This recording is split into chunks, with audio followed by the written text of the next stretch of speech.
الرد على الأريوسيين against Arians, contra Arians, وأيضا بعض المقالات الأخرى and also some other writings, وأيضا ما كتبه القديس كيرلس عمود الدين and also what Saint Cyril, the Pillar of Faith, wrote, وكتابات ديديموس الضرير and the writings of Didymus the Blind, وشعراء نظموا تراتيل وقصائد ربما من أشهرها في الكنيسة ما نسميه بالثيوتوكيات. and other poetry that was written, and that's what we call in our church Theotokия. هذا في اللاهوت. This is in theology. في النسكيات. In ascetics. كانت رسائل القديس أنطونيوس. The letters of Saint Anthony. وقوانين بخوميوس. The canons of Pachomius. التي نقلت الفكر الرهباني إلى الغرب. That transferred the monastic thought to the West. وصارت أقوال آباء الصحراء. And the sayings of the desert fathers منتشرة في كتابات كثيرين, became widespread in the writings of many, مثل بلاديوس وكاسيان, جون كاسيان وجيروم, like Palladius, John Cassian and Jerome. وصارت أقوال الصحراء لها شهرة على مستوى العالم وفيها كتب كثيرة. So the sayings of the desert fathers became very famous all across the world and in many publications, in many writings. ويدور تحتها ما نسميه كلمة منفعة. And under it we can see what we can call a word of wisdom. فمثلا القديس اللي احتفلنا به بالأمس بحسب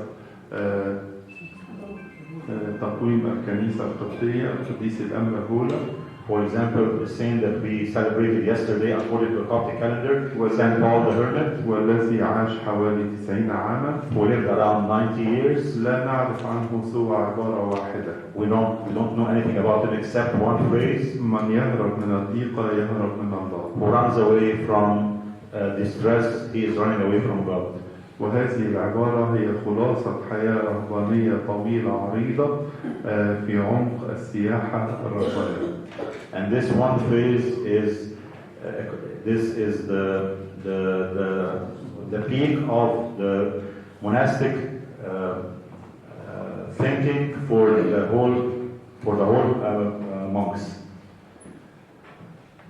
من الأدب القبطي الديني أيضا غير الكتاب المقدس وغير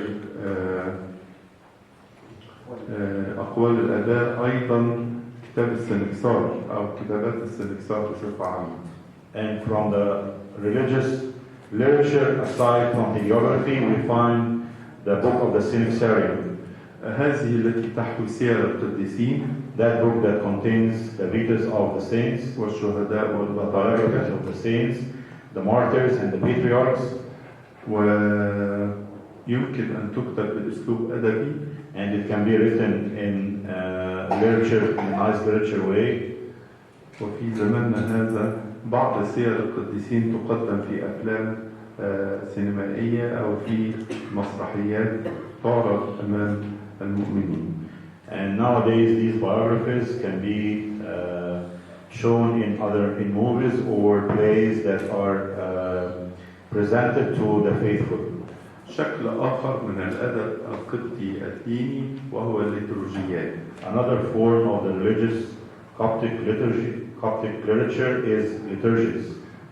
يقصد بذلك كتب الكنيسة. And we mean by this the books of the church التي نستخدمها في صلوات القداس. That we use during the liturgy service. والأسرار. And the sacraments. والرسامات. And ordinations. وتدشين الكنائس. Consecration of churches. وأيضا في كتب التسبيح. And also in the hymn books. هذه عرض للنوع الأول من الأدب القبطي الديني. النوع الثاني هو الأدب القبطي الاجتماعي. This is a quick idea about the religious Coptic literature. The second type is the social literature. والأدب القبطي الاجتماعي في مصر ركز على العلاقة بين الأقباط والمسلمين. The social Coptic literature in Egypt focused on the relationship between the Copts and the Muslims. وهذا واضح في آداب قبطية كثيرة. And this is clear in many Coptic productions. بعض الشعراء المسيحيين نظموا قصائد. Some Copt poems were written for that. هذه القصائد تدعو إلى المحبة and these poems are calling for love, والوحدة، unity, وكثير منها يوجد في الفلكلور الشعبي المصري. and a lot of them are present in